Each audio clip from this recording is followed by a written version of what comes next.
Hello, everyone, and welcome to this special Hangout on Air. I'm Mike Simmons, the president and founder of Astronomers Without Borders, and we've got a great program here with special guests, all members of the World at Night, TWAN. And why am I getting a feedback here? Oh, I'm sorry. I just realized what I'm doing. Okay, sorry for that glitch there. That was my fault here. It's always tricky. So, had myself talking over myself. So, the World at Night is a group of some of the best landscape astrophotographers in the world. It's been going for quite a long time. We have three of the best from that group here to talk about not just what it is that they do and how they produce their photos, but the things that they go through. The night sky, these images they show are just the most serene and wonderful pictures, but some of the stories behind getting those serene pictures are not so serene. So we're going to go over those things. So we have with us one who's very well known and widely published, Wally Pacholka, who specializes in landscape astrophotography of the national parks here in the United States and other natural landmarks. And Wally's photography has earned him both Time and Life magazine Picture of the Year honors. His images have been on many international publications, including National Geographic, Newsweek, Encyclopaedia Britannia, and more than 25 of his images have been used by NASA for the record of various celestial events that he has photographed. So it's a pleasure to have Wally. Wally, welcome to this special program. Well, thank you, Mike. It's my pleasure to be here with you, these other TWAN members, and with the worldwide audience here. Yeah. And we also have Yuichi Takasaka, whose love of colors in nature just naturally brought him to the aurora borealis.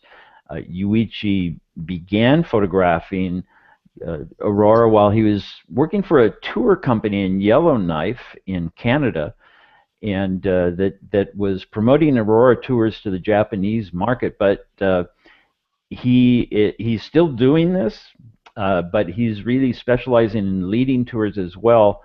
And the auroras become a big part of his life. He captures them both as still and time-lapse videos, and continues to lead these photography tours. So both from his home in Lumbee in British Columbia in Canada and Yellowknife and places even farther north. So welcome to the program, Yuichi. Thank you, Mike. It's been a pleasure being here. And then finally we have Oshin Zakarian.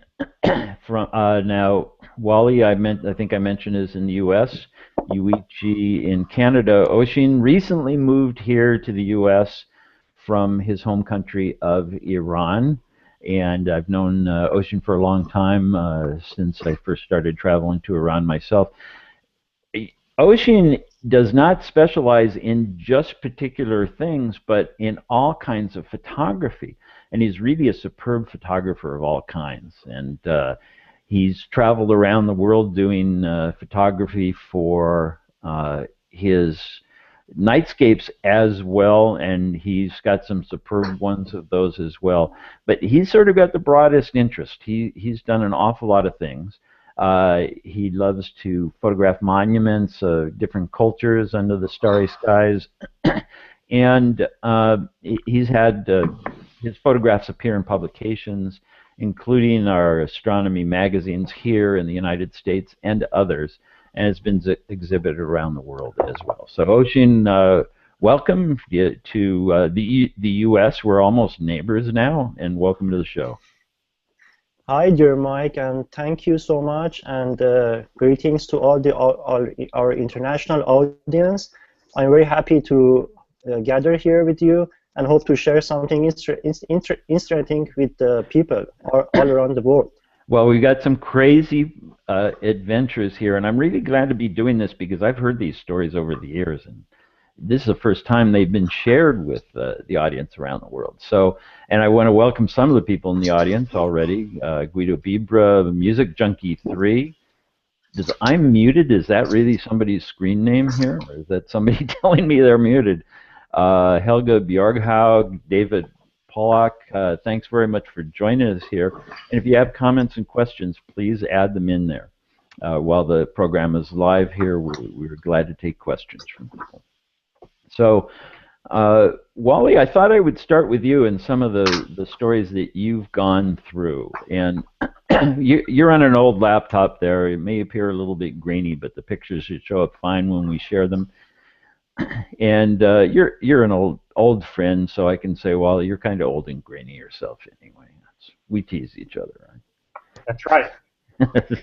And you have one of your spectacular panoramas in the back there as well, very popular ones. You sell them in all kinds of different ways, including on canvas and various things from national parks all over the U.S. But you have gotten out to some international places every once in a while, and Easter Island is one that you traveled to, and Pamela, that would be under Story Pics under Wally. So we can bring up some pictures of the Milky Way. Your Milky Way pictures are really spectacular, and you're really well known for that. Well, thank you, Mike. Yeah. And here we're seeing one where you've done this one on Easter Island. You don't usually leave the country to do this kind of thing, but this is a spectacular one where you got the southern Milky Way and the Magellanic Clouds for the first time. That was an unusual trip for you, wasn't it? Yes, it certainly was. Normally, as you mentioned, Mike, I'm based here in Long Beach, California, and my main shooting subjects is the America's national parks. So generally, I'm out hiking the normal national park trails at night, photographing the well-known national park landmarks. Mm-hmm.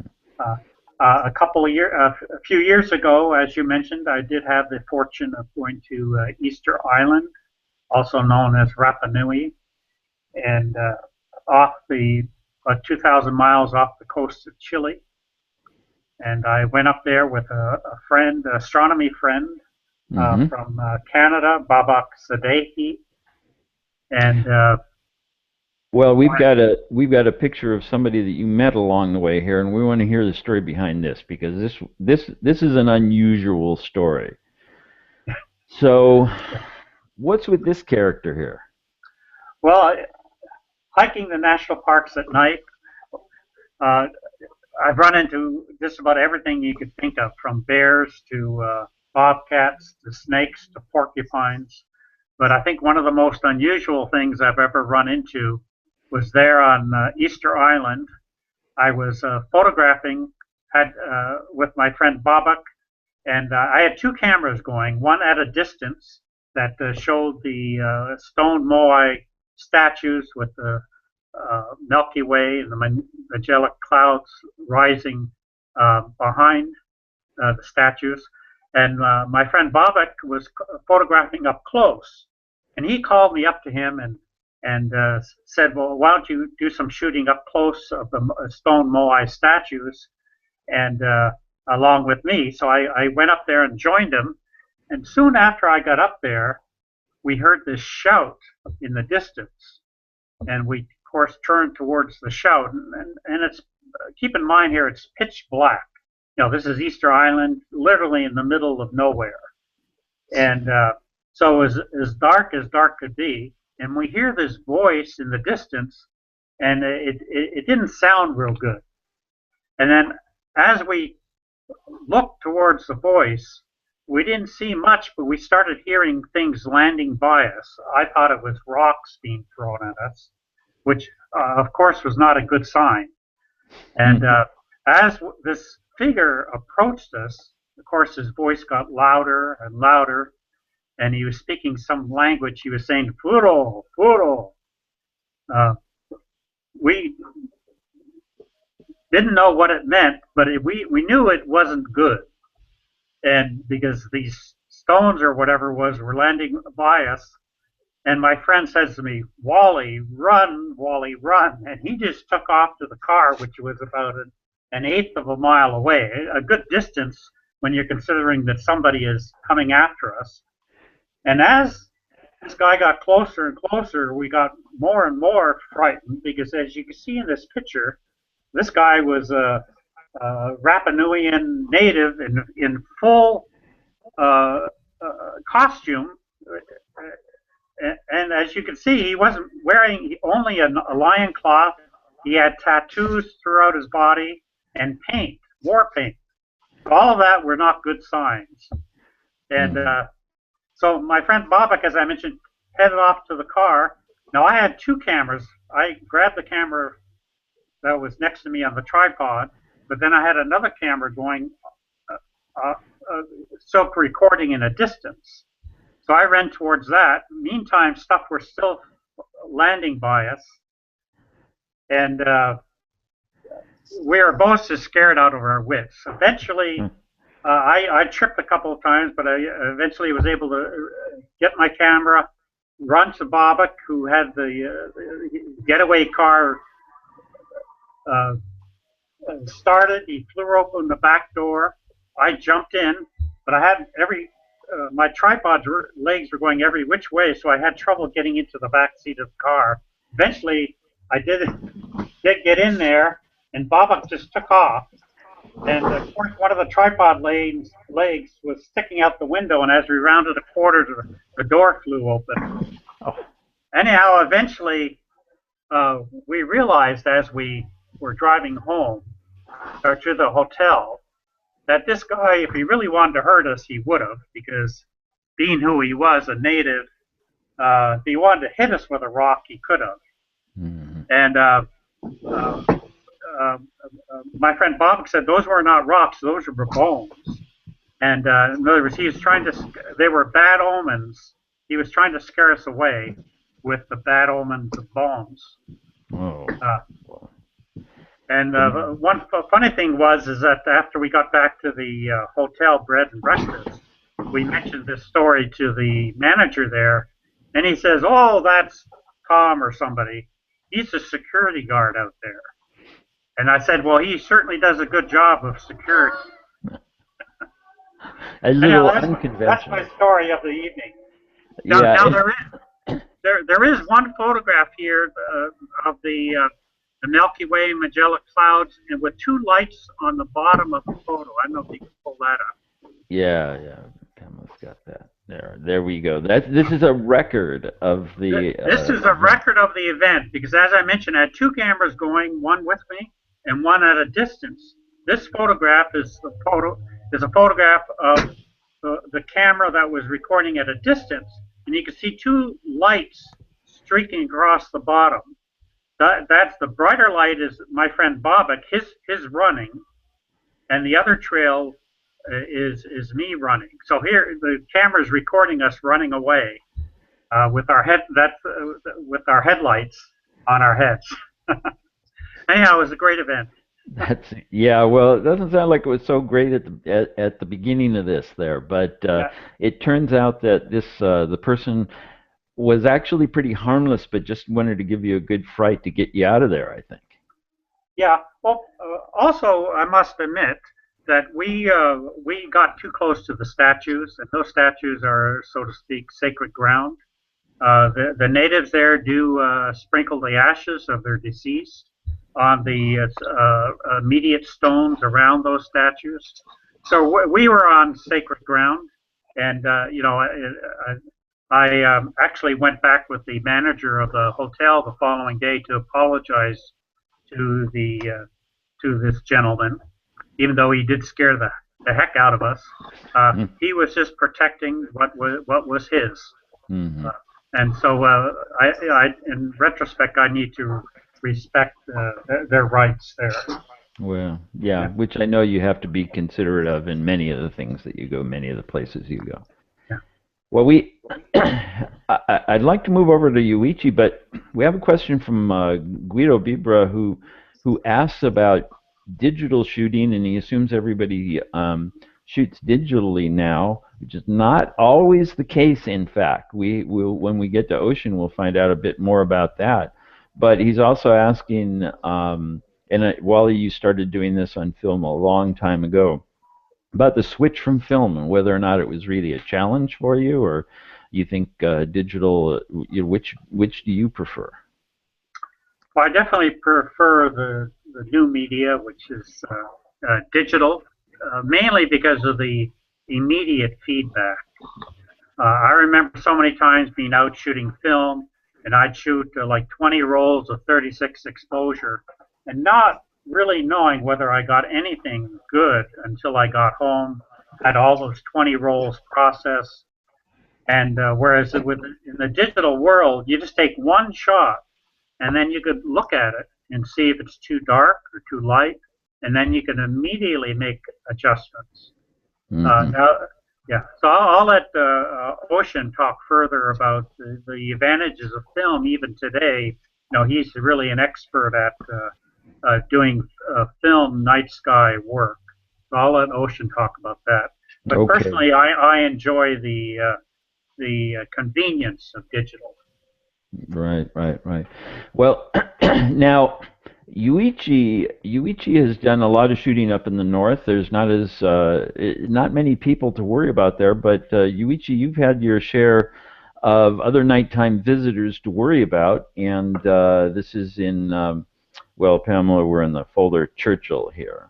Let Pamela, who I'll introduce later, know where we're going with this.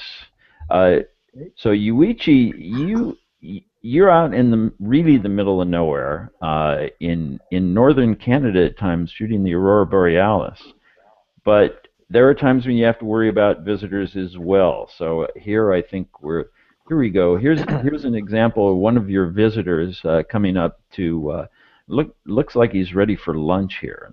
That's right. Yeah. Yes. Yeah, Churchill in northern Canada is very well known for the polar bear viewing. This is the first place that starts to freeze in the north. So all the bears comes here in order to get out to ocean on ice to eat seals.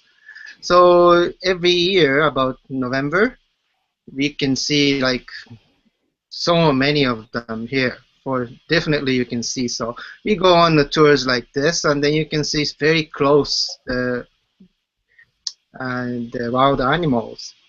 But for me, like I take pictures with tourists during the day, but at night I definitely want to take pictures of night sky. Right. And this area is known for northern lights as well. So I want to go out, but you just cannot go outside by yourself, because you have no idea where those polar bears are. And the town is very small, and people in town made polar bear search, like a patrol people. So you can sort of count on them, but you never know. So all the cars, all the houses, doors are unlocked. So if you encounter any bears, you can go into any closest place. Wow! But So unfortunately, they leave the doors unlocked, so you can so anybody that needs to can run into your house. That's right. Yeah, or a car, anything. It's there's no road access from the south, so it's safe to everything open anyway. You can either fly there or take a via train, long 30-some hours ride. So unfortunately, this time of the year, it just started to freeze the ocean. So it's always cloudy. So while I was there for 1 week, I didn't see any night sky. No stars, no northern lights. But I was taking a via rail on the way down south. That night I saw that northern lights. So that green lights was showed earlier. That's the only one. This is from a moving train, so it's kind of fuzzy. Yeah, so, well, one of the things that you specialize in is time-lapse videos of aurora, and they're really extraordinary, and we have one that we could show, and it also has to do with a documentary you're involved in with the rest of the TWAN people called The Borderless Sky. So we're going to bring that up and let that go. It's quick, it doesn't have any sound, it's just a clip, but it gives an idea of what you're really seeing here in a truck there. Tell us briefly about what's going on with the borderless sky that's being worked on the film. Right. This is the the documentary series that I created, and I was doing from northern Canada. We drove up all the way to the Arctic Ocean from Whitehorse, which is already 62 degrees north. And this camper on time-lapse video, this is what I drove up.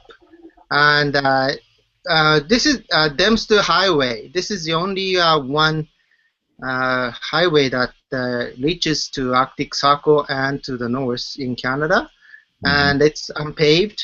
So it's easier to drive in the winter, actually, because all the potholes are covered by snow and everything. But we went through blizzard, and that was quite a experience. You couldn't see anything, just driving, and this big truck is moving side to side. And the last part of Arctic Ocean, this town is called Taktiaktak. It's on the Beaufort Sea, Arctic Ocean, and you have to take this ice road. This truck is parked on top of the lake, ocean actually. They just get rid of snow and then makes the ice road. About 130 k's or so, you have to go through the ice road to get to this community. Wow. Wow. So what kind of temperatures do you get up there? Yes, this was at the end of March to early April, and it was still minus 28 that night, and the gusting winds, so probably that's Celsius. So probably it felt like minus 50 Celsius. It was really cold. Yeah, wow. Incredible. Wow. So you really go to great lengths to get these aurora pictures, and you're sleeping. I've heard stories about you sleeping in your car while the time-lapse cameras are going in temperatures maybe not that cold, but yeah, that's right. This time I had this camper, but actually camper was really like everything was frozen.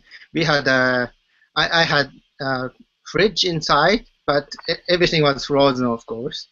And I had minus 50 sleeping bag, but it's so cold. So I was sleeping in the cabin, actually. I was just lying, not really, sitting on the driver's seat, engine on, and the heater on all the time, and just in and out kind of thing. Yeah. And we have a question from David, which actually I'm glad he asked that because I know the answer to this, and I was amazed to see this. He asks about whether or not you have real-time footage of your aurora online someplace because he's too far south to see it, just like I am, and wanted to get an idea what it's really like. And I know I've seen that someplace. I was just amazed to see it in real time. Real time, you can go to my website, which is blue-moon.ca, and there's a link to it on the bottom. And there are several locations like Canada and Alaska and other countries. There are lots of live cameras, so you get to see Northern Lights live. Yeah, I remember one that you did that was real time, and you could tell because they could hear people talking and see them walking around. And the aurora was moving much faster than I realized. I always thought you had to speed it up in a time lapse to actually see the movements. Not the case. It really moves fast. Yeah, these days the Sony camera Alpha, you can actually take a really nice up, live speed, everything, and pretty nice. So yeah, you can go to links on the bottom right, and there is actually there are several live cameras. So right, and Pamela is showing your website here so people get an idea where they can go, and we'll go over everybody's site at the end of this too to make sure everyone's got it.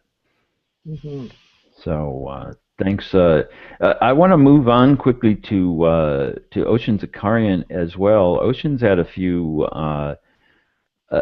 few adventures, and we've got a few different pictures here to bring up, and I don't know all the stories behind these, Oshin, so you're going to have to fill me in as well. Yeah, sure. Yeah, and so you've traveled. We showed one picture there. I think you weren't expecting of you arriving in Nepal when we introduced you, along with Babak Tafresh, who started The World at Night. And so you've had some adventures there, trekking far back in, and we're going to just go through a few different pictures here. And I have to say, I'm not sure where this one is that's showing. Well, this one, Pamela, let's go to the first one there first, and I'm going to spend a minute on each of these just to see what's what. No, that's going forward. Yeah, so we are seeing this panorama photo which I took during our expedition to Himalayan mountains back to 2009 along with Babak. That trip was part of a documentary film that was going to be made with a Canadian movie-making company. So for the first week that we stayed in Nepal, we just stayed inside the city and just visited the historical monuments and the fantastic architecture of the Buddha temples. And then we got another week that me and Babak decided to go to the Everest base camp trekking route. Of course, we didn't climb up to the base camp itself, but we managed to climb up to 4,800 meters altitude. And it was so amazingly cold, but actually because we had great energy just to reach that destination, to capture this amazing view of the peaks, of the Himalaya peaks emerging. Yeah. So we just climbed up to 4,800 meters, but we had lack of oxygen. So the difficult thing was to handle the lack of oxygen in that altitude. Right. It takes some. I've done some higher altitude climbing, and it takes a while to adapt to that. You can't just go up there and be able to just function normally. So it's quite a struggle. Now it looks to me like that mountain, that peak in the middle of that panorama is Ama de Blanc. Is that right? Yeah. Actually, yes, that's true. That's Ama de Blanc, one of the most beautiful Himalayan mountains. And the thing is that I had lots of gear, lots of photography gear in my backpack. So actually, I also brought my medium format film camera with me. And it was so hard just to trek all this long way up to the mountains. Well, that's a lot. That's a lot. Well, we had a picture, and I think it was the one before, Rough Road, had a picture of you. It looks like you're negotiating a rough road someplace. So where is this? Yeah, this is in the jungles, in the forest north of Iran.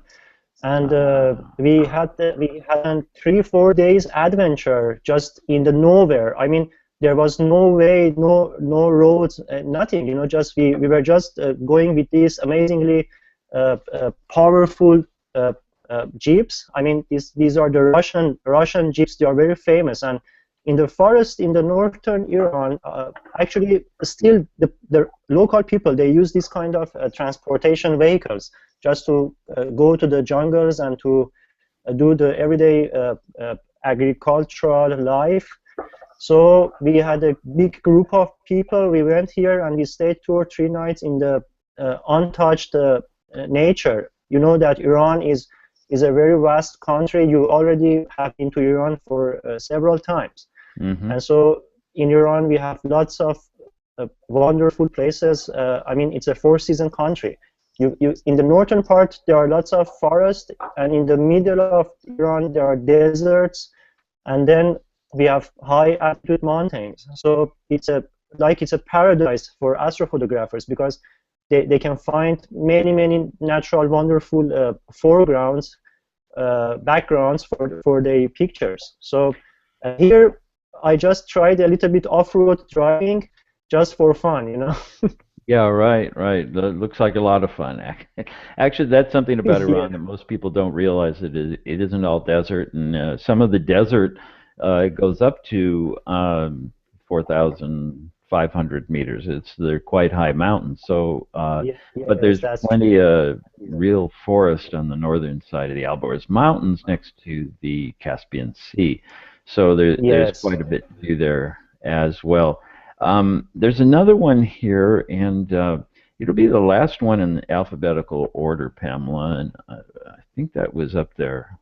I called it. When I passed it over to Pamela, who will come out from behind the curtain at some point here. I called it unknown. I don't know where this is. Tell us. Yeah. So this is one of my pictures that recently got published on National Geographic website, and uh, uh, my wife and me were traveling to Armenia 2 years ago, and we were staying in a very beautiful place, Sevan Lake. It's a quite big lake in Armenia. The name is Sevan, and these are the old gravestones which are the traditional stoneworks done by the Armenians. So you can see the cross on the stones, and actually what I thought with this composition was that I showed the spirits of the people who died, and the spirits that, that they go to the sky and to the heaven, and there is the connection between these spirits and the heaven that we see in the picture. So the weather was so cloudy. I mean, it was full clouded weather. You couldn't see any stars, nothing. So, but I had a great hope. Me and my wife, we had a great hope in our hearts that eventually the weather will get clear. So we just stood there and just prayed, and actually after 10 minutes, it was crystal clear sky overhead. Wow. Well, it's beautiful. It's good to know the story behind that too. The connection between Earth and heaven through the Milky Way here is really quite beautiful. So let's ask about the film here. You mentioned your older medium format camera, which you lug around quite a bit. You're one of the few that is still using film. Yes. Yeah. Why Yes. is that? Yeah, it's very interesting for most of the people nowadays that they know that I'm still using medium format, and actually there are other photographers, they still use medium format cameras, but I have to explain it a little bit. You know, medium format has a three-dimensional characteristic. So because the picture is captured on the emulsion, and so it has some layers, and so that's why we get some color saturation the good color saturation in the slides or the film photography. It comes from this point. In digital area, of course, there are many advantages, and me too. Most of my work is done by digital cameras, but I still use medium format because, especially for star trail photography, because in old film cameras, the camera doesn't use any battery, and they are very rigid and very hard-working cameras, especially in severe cold conditions. Mm-hmm. So that's why most of the time I'm using film cameras for my star trail long exposure photography. But I use my digital cameras for pinpoint short exposure Milky Way pictures. So at the same time, I use both of these technologies, and each of them, it has own advantages and disadvantages.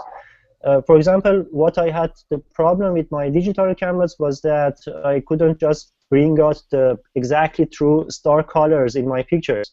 Whereas in film photography, you can see clearly the vivid colors, especially in star trail photography. Yeah. Well, it's good to know the old technology still has a place. A little bit more difficult to deal with these days than it used to be, but it's still there. Well, I want to come back to Wally. Somebody asked a question, and we had a little mix-up here, and we had to move the link over to a new place, but there was a question there before it got moved about multiple exposures. This is something we can all talk about here, but Wally, what in this, I think he asked it particularly about your images as well. What is the philosophy on multiple exposures, combining different images into one image? Well, that's something I personally don't do. Mm-hmm. In other words, all of my photographs are single image photographs, with the exception of the panoramic photographs. But each photograph is a real photograph, camera on a tripod, where one exposure is made, capturing the sky and the landscape all in one shot. Right. And I would say, for the most part, all of TWAN images are such. They're not composite images where a person finds a nice landscape somewhere and then a nice skyscape somewhere else and combines them together. Right. That might be nice artwork, but in my opinion, that's not photography. Yeah, well, Yuichi, and there's been a lot of discussion of this in the TWAN group as well, and the same is true for you. I mean, this is something that's happened a lot lately, but is not really considered by the TWAN photographers as the real thing. Is that right? Yeah, that's right. Yeah, star trails, you use like multiple images and combine, but yeah, we don't put two other images together to create image for sure. Right. Yeah, so it's a good question. There's more and more of that happening, and it's kind of unfortunate to some of us. Maybe we're being a little more purist, but that's what we see now. Yuichi and Pamela, you had something of Yuichi's up there. That maybe we could go back to that. Yeah, here's a star trail. Now, this is obviously not the way you see it when you go out at night. But in this case, it's just a longer exposure. So you're recording something the eye doesn't see by itself, and we have some airplanes going through there as well. Yeah, that's right. Yeah, I set up a tripod and camera in one location, and I could see the water moving, and you can gradually see the stars moving too. And this is about over 1 hour, probably 2 hours or so. So you just shoot every I would say something like 6 seconds, these ones, hundreds of them, or maybe thousands. And then later on you just put them together in the computer. But it's not like you're combining two different kinds. This is from a stationary point, so it's actually like. And it would be a single exposure with what Oshin does, still on film, where you just leave it open and let it record. Well, if you do that with digital, it's just too sensitive to the light, so it becomes totally white. So yeah.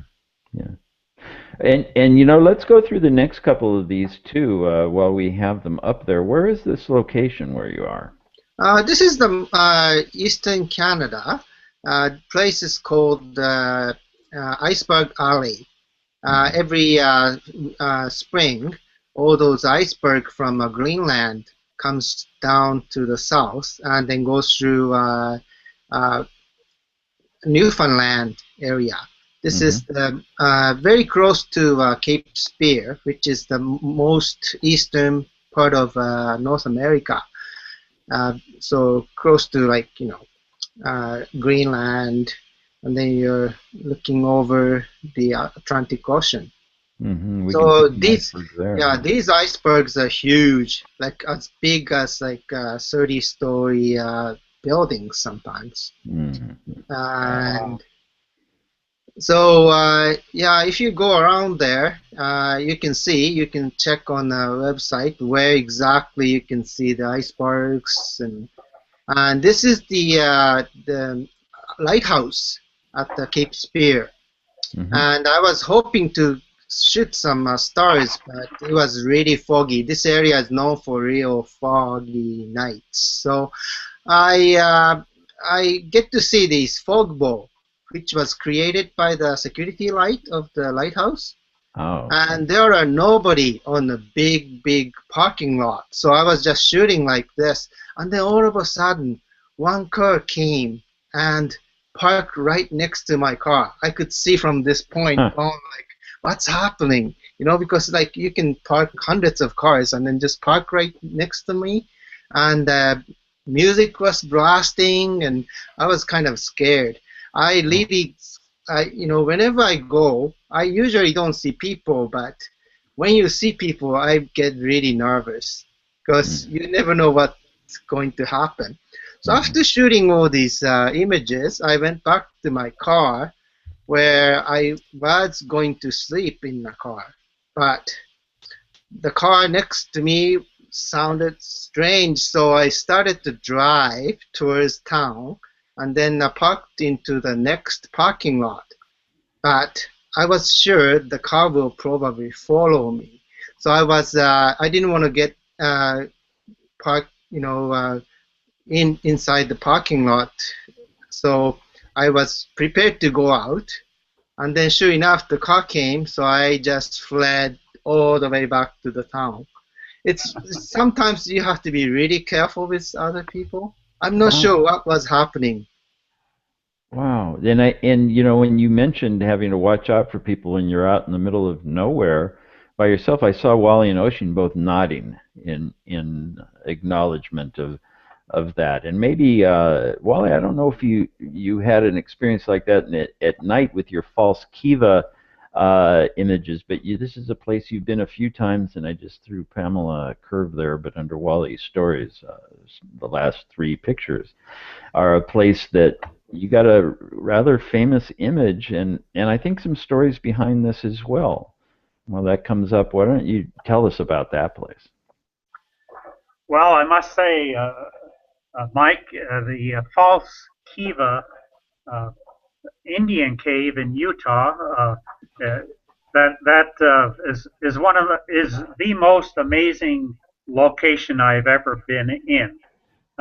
It's an authentic Indian cave in Canyonlands National Park, Utah, and when you hike, it's a couple miles off the main trail. It's not actually that far, but once you get in the cave and just look out at the American Southwest, that view that you're looking at is the same.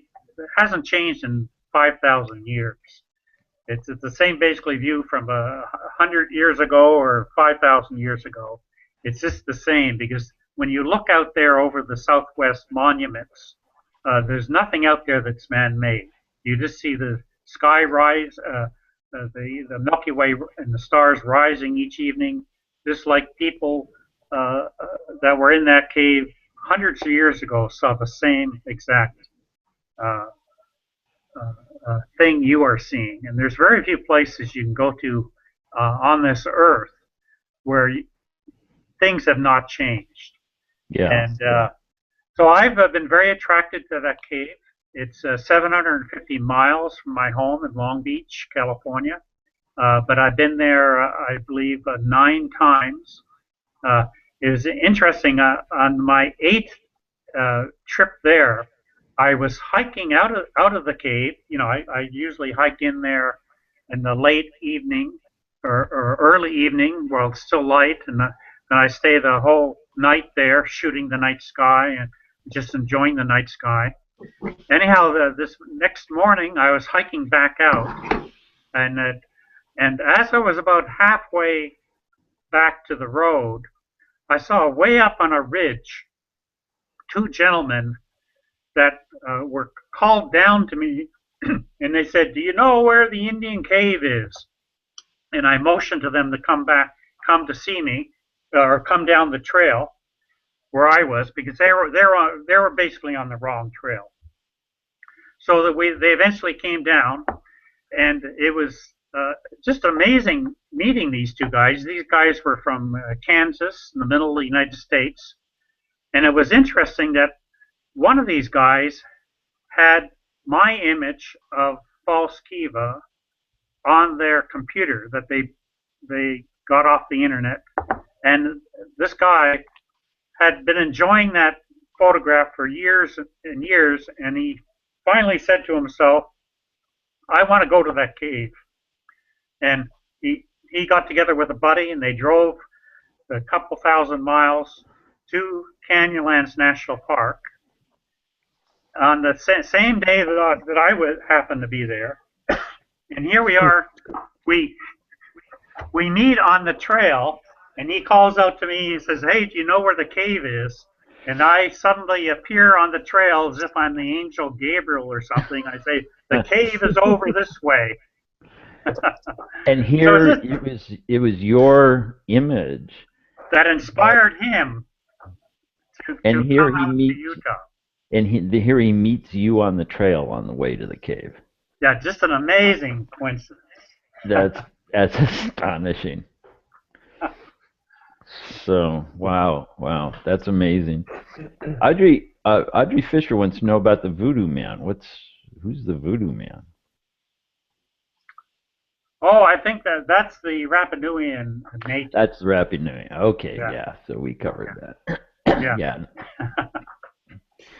Well, Oshin, now I want to go back to you. We've got a picture which we'll bring up here of a mosque in Yazd, which is in central Iran. This is one that has become one of your most published photographs. In fact, it's one I use in presentations quite a bit, all the time, about Astronomers Without Borders. But this one is clearly, it is a multiple exposure. Yes. It's got to be, but it shows the moon rising over this this mosque. First of all, I want to know about this location. Yazd is an interesting place itself as the ancient center of Zoroastrianism as well. Yeah, actually you're right. Yeah, Yazd is one of the most visited and historical cities in central Iran. It's a very, very ancient town. It dates back to maybe thousands of years ago. And this particular monument is 300 years old, and I had a great experience with Babak photographing this place back to 1999, and it was a rainy weather. I mean, we didn't hope to see even the moon because it was so clouded, and then the clouds break into parts, and so the moon shines through the clouds. So I started photographing this picture with the multi-exposure technique. This is a technique that I most of the time use to actually bring the moon inside my photos.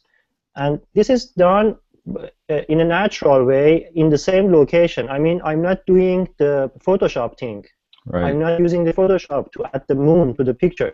I just use the old cameras or the digital cameras facilities to have the multi-exposure option to just simulate the path of the moon in the sky. So what I do in this kind of pictures is that first I just examine the path of the moon, the angle that the moon is rising, and then I compose the monument in my picture, and then I pay attention to the location of the moon, because you know that we can't see the moon in the northern parts of the sky.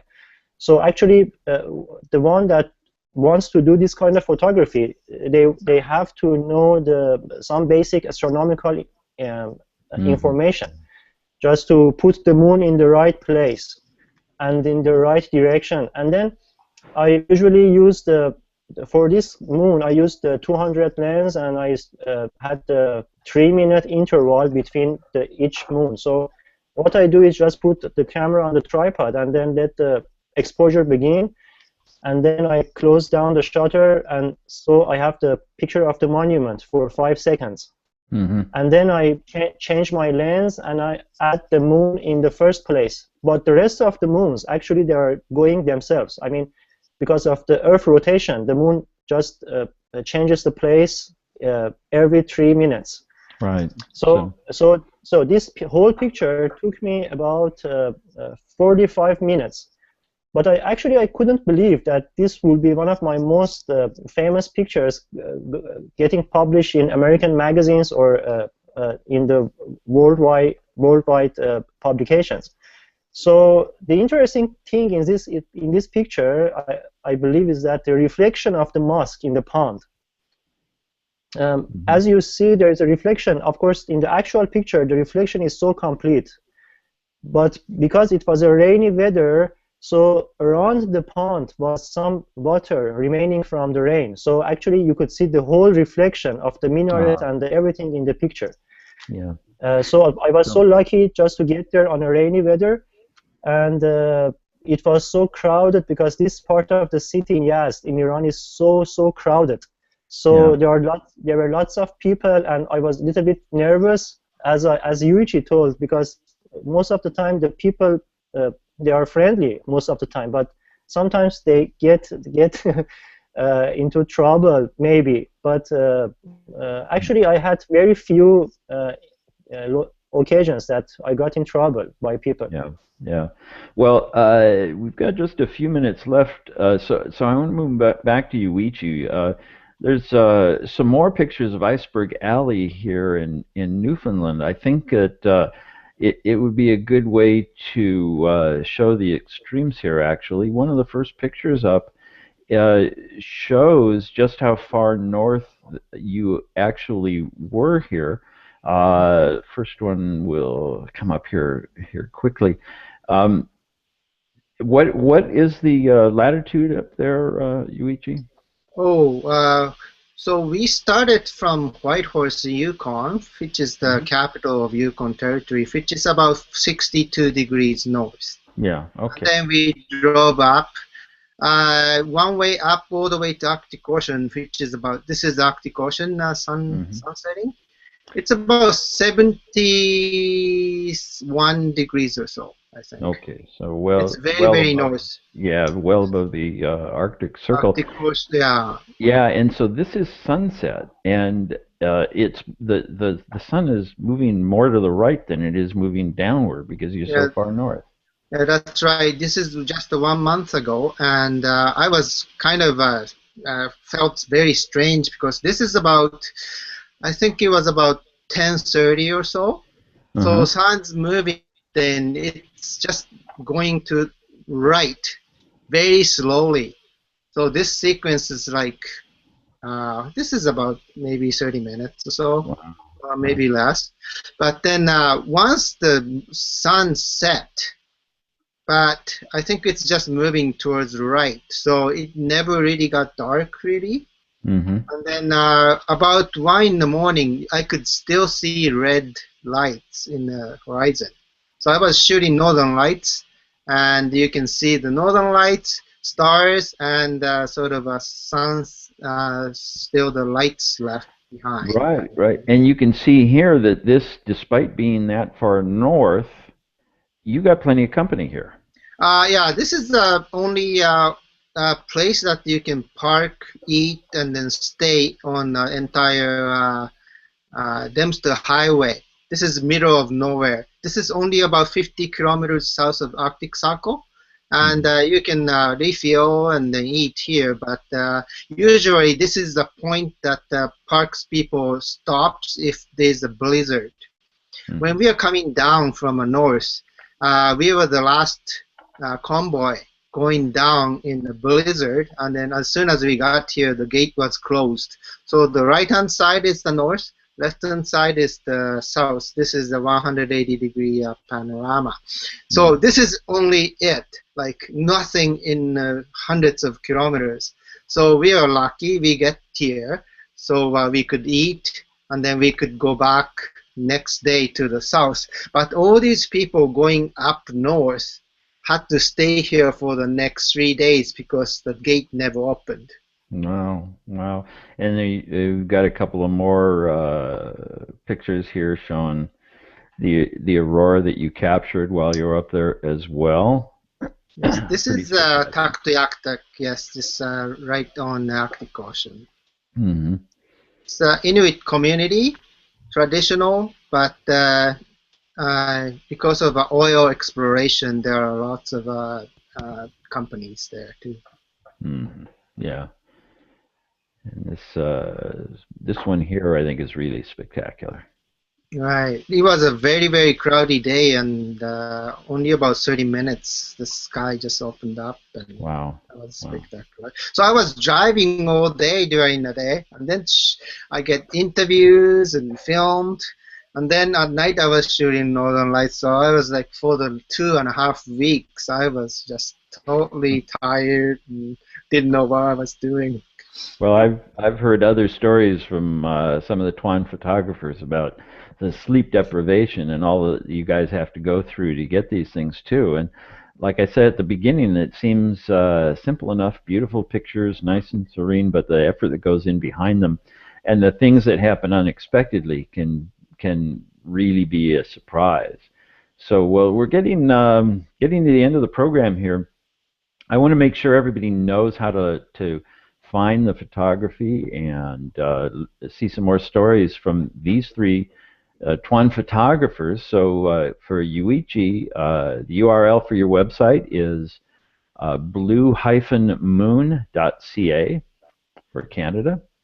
And we've got a picture of it there for you. The others, Oshin shares a website with Babak Tafrashi on dreamview.net. And, oh boy, Pamela's right on here with everything. And some beautiful stuff there. And Wally's America the Beautiful at Night is at astropix.com, astropics.com. Fantastic stuff there. Lots available to purchase as well. Wally is one of the few that is so successful he can do this full time. So that's been terrific. So thanks to all three of you guys. This has been wonderful, and to be able to share these stories with other people as well.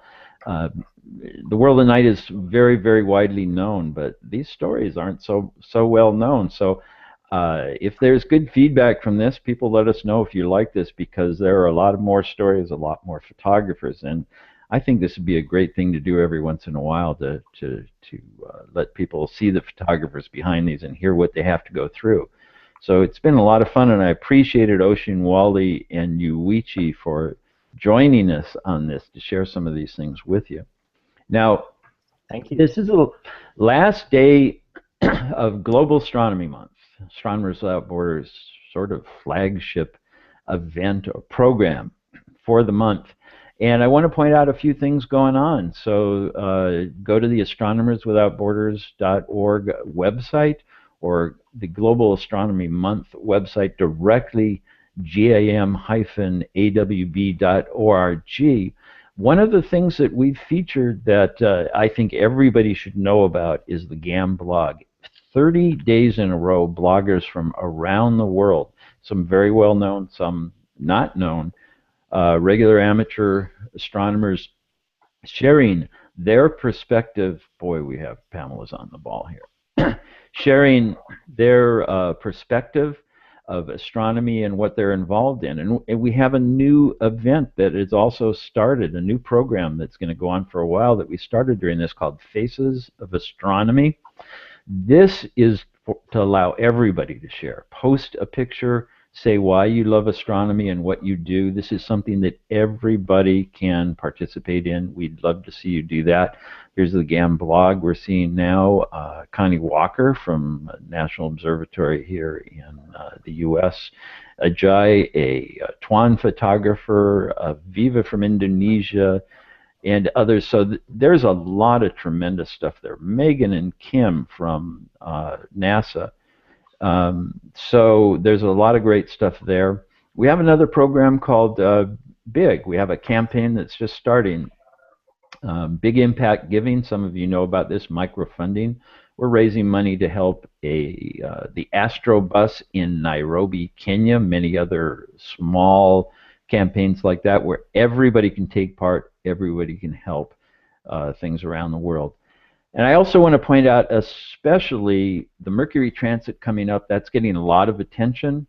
We are partnering with the Aristarchus campaign to allow everybody to take part in a special project for the Mercury transit, that it's going to let people take pictures and contribute to the data that's going to be used to recreate some historic events in which the measurements were made of the solar system. Not that long ago, a couple hundred years ago, even less, and it's something that everyone can take part in. And if you're doing GAM events, Global Astronomy Month programs around the world, send us your events. We're posting them, sharing them with everybody. We have our Facebook page for Astronomers Without Borders and Global Astronomy Month, and on the website. And finally, last but certainly not least, is Pamela Gay, who has made this possible, including a little glitch there. She's been showing the CosmoQuest logo. Pamela, thanks for finally popping out here to join us. And you have some fantastic things going on at CosmoQuest, a great partner for Astronomers Without Borders. So say hello and introduce yourself and CosmoQuest so people know about it. Hi everyone. I'm the principal investigator of CosmoQuest.org. We're a community that partners with Astronomers Without Borders and many other organizations to create a place where you can come and meaningfully contribute to helping out NASA scientists. So come and learn a little science and do a lot of science. CosmoQuest.org. We're here to hopefully invite you to do science on a daily basis. And you know, some people might ask us why we don't do this or that. We can do more citizen science. Well, you know what? CosmoQuest does it. We'll partner and we'll work on things together where we can contribute. But CosmoQuest is the place to go. So there's no reason for us to try and duplicate that one. That's covered. So thank you very much, Pamela, for jumping in here. I know you've been traveling, and so it was a little extra effort. And I especially want to thank everybody who's watching here on the last day of Global Astronomy Month 2016. This will live on in the archive, and so you can send your friends over. If you thought it was a good program, send your friends over to see the program for themselves as well. Leave comments. Definitely do give us feedback. You know, you want to see more of these TWAN guys? I enjoyed it. I hope others did as well. So for everybody at Astronomers Without Borders and CosmoQuest and other partners of AWB around the world, and as a closing for Global Astronomy Month, thanks all for joining in and taking part, and we'll see you next time. Bye-bye. Thanks, Mike. Thank you, guys. Thank you. Thank you. Thank you.